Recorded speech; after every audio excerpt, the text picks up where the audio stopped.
इस देश भारत की आज़ादी में आदिवासियों का बड़ा योगदान रहा है। सत्ता चाहे किसी की भी रही हो, लेकिन आदिवासी लगातार अपने जल, जंगल और जमीन के लिए लड़ते आए। आज हम ऐसे ही 10 आदिवासी क्रांतिकारियों के बारे में जानेंगे। आइए दोस्तों, वीडियो शुरू करते हैं। वीर नाग्या कातकारी। नाग्या कातकारी जी का जन्म 1910 में वर्तमान महाराष्ट्र के रायगढ़ जिले के कटकरवाड़ी में महादू और जखीबे के घर हुआ था। उनके दो भाई बहन आकी और जानकिया थे। नाग्या कातकारी की पत्नी तुलसी और बेटा गणपत था। नाग्या कातकारी शुरू से ही अपने जल, जंगल व जमीन को लेकर ब्रिटिशों के खिलाफ थे। ऐसा इसलिए क्योंकि अंग्रेजों ने आम लोगों को जंगल से जरूरत की सामग्री ले जाने पर प्रतिबंध लगा दिया था। इसलिए नाग्या कातकारी समेत क्षेत्र के अन्य लोगों के मन में रोष था। एक दफा गांव के मंदिर में सभा के दौरान संबोधनकर्ताओं ने पूछा कि अंग्रेजों के खिलाफ कौन हथियार उठाएगा। इस पर सभी लोग खामोश थे, पर नाग्या कातकारी ने बड़े ही जोश से कहा, मैं और हम सब अंग्रेजों के खिलाफ हथियार उठाएंगे। अक्का देवी के जंगलों में नाग्या व उनके साथियों ने प्रतिबंधित जंगल से लकड़ियां काटी और वंदे मातरम का उद्घोष करते हुए जंगल से बाहर आए। लेकिन सत्याग्रहियों और पुलिस के बीच हुई मुठभेड़ में नाग्या कातकारी को गोली लगी। हालांकि उसमें सत्याग्रहियों के सामने पुलिस ने आत्मसमर्पण कर दिया, पर नाग्या कातकारी को गोली लगी थी। उन्हें घर लाया गया, पर अधिक खून निकलने के कारण उनकी मृत्यु हो गई। नीलांबर पीतांबर। आदिवासी क्रांतिकारियों में नीलांबर पीतांबर का नाम प्रसिद्ध है। नीलांबर पीतांबर का जन्म 10 जनवरी 1823 को गढ़वा जिले के भंडरिया में चेमू सनैया गांव में हुआ था। नीलांबर पीतांबर दोनों सहोदर भाई थे। इनका पिता का नाम चेमू सिंह जमींदार थे। नीलांबर पीतांबर ने भोक्ता, खरवार व चेरो जमींदारों का एक मजबूत संगठन बनाया। 21 अक्टूबर 1857 को दोनों भाइयों के नेतृत्व में अंग्रेजों के कैंप पर आक्रमण किया गया। इसमें मिली सफलता से अंग्रेज भयभीत हो गए। अंग्रेज अफसर डोल्टन एक बड़ी सेना लेकर 27 जनवरी 1858 को पलामू किले पर आक्रमण करने आ पहुंचा। इसमें बेहद हताहत हुई। डोल्टन यहाँ के पलामू किले से इन दोनों को नहीं पकड़ पाया और अगला आक्रमण डोल्टन ने चेमू और सनैया गांव पर किया। लेकिन 10 दिनों के बाद भी डोल्टन को सफलता नहीं मिली। इस पर रामगढ़ अवसर सेना के दफादार ने चेनू गांव को 22 फरवरी को जलाने का आदेश दिया। 21 अक्टूबर 1857 को दोनों भाइयों के नेतृत्व में अंग्रेजों के कैंप पर आक्रमण किया। इसमें मिली सफलता से अंग्रेज भयभीत हो गए। अंग्रेज अफसर डोल्टन एक बड़ी सेना लेकर 27 जनवरी 1858 को पलामू किले पर आक्रमण करने आ पहुंचा। इसमें बेहद हताहत हुई। डोल्टन ने यहां आक्रमण तो किया, पर वह दोनों भाइयों को पकड़ नहीं पाया। अगला आक्रमण डोल्टन ने चेमू और सनैया गांव पर किया, लेकिन 10 दिनों के बाद भी डोल्टन को सफलता नहीं मिली। इस पर रामगढ़ अवसर सेना के दफादार ने चेमू गांव को 22 फरवरी को जलाने का आदेश दिया। इस गांव को जलाने के अगले दिन 23 फरवरी को सनैया गांव को भी जला दिया। नीलांबर पीतांबर को कर्नल डोल्टन ने एक भोज कार्यक्रम में पकड़ लिया। 28 मार्च 1859 को दोनों भाइयों को फांसी दी गई। अंग्रेजों ने दोनों भाइयों की संपत्ति को जब्त किया। 35 साल तक ये दोनों भाई अपने देश के लिए लड़ते लड़ते शहीद हो गए। गंजन सिंह कोरकू। गंजन सिंह का जन्म बैतूल बंजारी ढाल गांव में एक कोरकू आदिवासी परिवार में हुआ था। गंजन सिंह के नेतृत्व में कई आदिवासियों ने जंगल सत्याग्रह किया। इनके नेतृत्व में कई आदिवासियों ने जंगल से आवश्यक सामग्री ली। शाहपुरा पुलिस ने इन्हें रोकने का प्रयास किया। दोनों तरफ चली लड़ाई में एक पुलिस सिपाही मारा गया था। इसके बाद बैतूल पुलिस अधीक्षक व कोरकू आदिवासियों के बीच जमकर संघर्ष हुआ। इस लड़ाई में कोबा गौंड शहीद हुए। गंजन सिंह पर 500 रुपए का इनाम रखा गया था। इस लड़ाई के एक माह बाद पंचमढ़ी पुलिस ने उन्हें गिरफ्तार कर लिया। 5 वर्ष की सजा सुनाई इन्हें, पर उन्हें 18 माह बाद कारावास से मुक्ति किया था। रूपसिंह नायक एवं जोरिया परमेश्वर।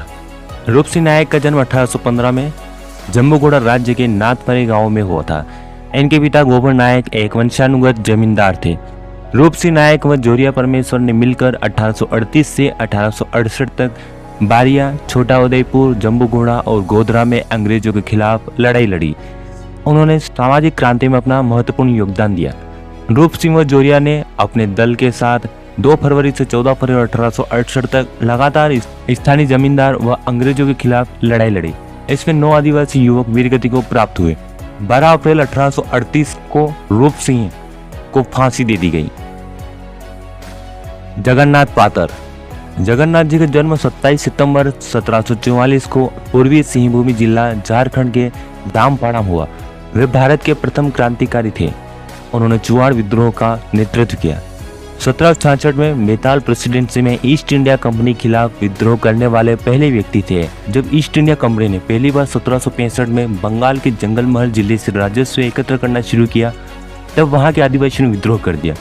जगन्नाथ सिंह एक जमींदार थे। 1768 में 5000 क्रांतिकारियों के साथ मिलकर अंग्रेजों के खिलाफ विद्रोह कर दिया। वे लगातार अंग्रेजों के खिलाफ लड़ते रहे। 5 अप्रैल 1790 को अंग्रेजों ने जगन्नाथ पातर को पकड़कर फांसी दे दी। लेकिन जगन्नाथ पातर द्वारा जो क्रांति की ज्वाला लगाई गई थी वह अभी समाप्त नहीं हुई थी। जगन्नाथ के बेटे वेदनाथ सिंह ने 1809 से 1810 में और उनके पोते रघुनाथ सिंह ने 1831 से 34 में विद्रोह का नेतृत्व किया। लगातार वे अंग्रेजों के खिलाफ लड़ाइयाँ लड़ते रहे। यहाँ आदिवासी जमींदार जगन्नाथ पातर की मूर्ति आज भी देखी जा सकती है। बोंग सिंगफो। बोंग सिंगफो असम के उन व्यक्तियों में से एक थे जिन्होंने असम से ब्रिटिश राज को उखाड़ फेंकने में अहम भूमिका निभाई। 25 मार्च 1830 को बोंग सिंगफो के साथी पिली बोगोहन के नेतृत्व में क्रांतिकारियों ने ब्रिटिश सिपाहियों पर आक्रमण कर दिया। इस लड़ाई खबर असम लाइट इन्फेंट्री को पता चली और इस सैन्य दल ने क्रांतिकारियों को खदेड़ दिया। फिलिप बोगोहन नागा पहाड़ियों की तरफ गए और बोंग सिंगफो व अन्य क्रांतिकारियों को पकड़कर सजा सुनाई गई। बोंग सिंगफो को फांसी की सजा कम कर 14 साल के कठोर कारावास की सजा दी गई। गंगा नारायण सिंह। गंगा नारायण सिंह का जन्म 25 1790 को जंगल महल पश्चिम बंगाल के बांदडीह में हुआ। उनके पिता लक्ष्मण नारायण सिंह व माता ममता देवी थी। इनके भाई श्याम किशोर सिंह व श्याम थे। गंगा नारायण सिंह के नेतृत्व में भूमिज अथवा चुआड़ विद्रोह हुआ। यह विद्रोह भूमिज आदिवासियों द्वारा किया गया। 2 अप्रैल 1832 में 12 भूमि के दीवान और अंग्रेज दलाल माधव सिंह की हत्या कर दी। बांकुरा कलेक्टर गंगा नारायण को गिरफ्तार करने पर वह असफल हुए। उस युग में जंगल महल एक ऐसा आदिवासी क्षेत्र था जिसने अंग्रेजों के आगे घुटने नहीं टेके।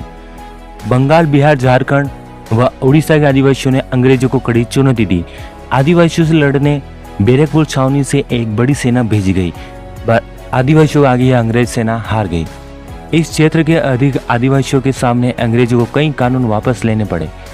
एक समय खरसावां का ठाकुर चेतन सिंह अंग्रेजों के साथ मिलकर राजपाट चला रहा था। तब गंगा नारायण सिंह और कोल हो आदिवासियों ने मिलकर खरसावां के ठाकुर को हिंद शहर पुलिस स्टेशन पर हमला कर दिया, पर इसी लड़ाई में गंगा नारायण सिंह शहीद हुए।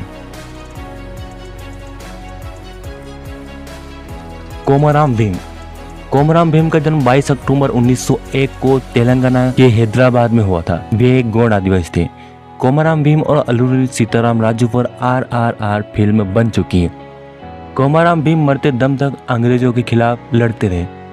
कोमराम भीम ने हैदराबाद की मुक्ति के लिए आसिफ शाही राजवंश के विरुद्ध संघर्ष किया। वे छापामार युद्ध नीति लड़ रहे थे। कोमराम भीम मरते दम तक ब्रिटिशों व आसिफ शाही के खिलाफ लड़ते रहे और 1940 को हैदराबाद राज्य जोड़ाघाट में उन्होंने अंतिम सांस ली। विदयराय मानकी बंदगांव सिंहभूमि झारखंड के रहने वाले थे। उन्होंने 1831-32 में कोल विद्रोह का नेतृत्व किया। इसी दौरान उन्होंने सिद्धराज मानकी व सुरगा मुंडा के साथ मिलकर अंग्रेजों के खिलाफ लड़ाई लड़ी। यह एक सामूहिक आंदोलन था जिसमें हो, भूमिज व मुंडा आदिवासी शामिल थे। यह आंदोलन मुख्यतः ईस्ट इंडिया कंपनी के खिलाफ था। उन्होंने आदिवासियों के पारंपरिक सामाजिक व शासन प्रणाली में छेड़खानी करी थी, इसलिए कोल विद्रोह हुआ। खज्जा भील का जन्म निमाड़ के गुमांजी भील के घर हुआ। गुमांजी भील सेंधवा घाट के वार्डन थे और अंग्रेजों द्वारा नाइक यानी सरदार की उपाधि प्राप्त थी। खज्जा भील ने इंदौर में भील पलटन में एक सिपाही के रूप में नौकरी करी। पर उन्हें अंग्रेजों की गुलामी पसंद नहीं आई और उन्होंने जल्द ही अंग्रेजों के विरुद्ध विद्रोह की ज्वाला भड़काई। 1857 की क्रांति में ख्वाजा भील ने अंग्रेजों के विरुद्ध महत्वपूर्ण कार्य किया। इन्होंने इंडियन रॉबिन हुड यानी तात्या भील व भीमा नाइक के साथ मिलकर अंग्रेजों के खिलाफ कई लड़ाइयाँ लड़ी। 11 अप्रैल 1858 को बड़वानी और चिलावाड़ के आमल्यापानी गांव में शाम तक युद्ध चला। जहां अंग्रेजों के पास आधुनिक हथियार थे, वहीं भील भी सीना ठोककर अपने धनुष बाण से लड़ाई लड़ रहे थे। इस युद्ध में वीर भील योद्धा ख्वाजा भील व इनके बेटे दौलत सिंह भील शहीद हुए।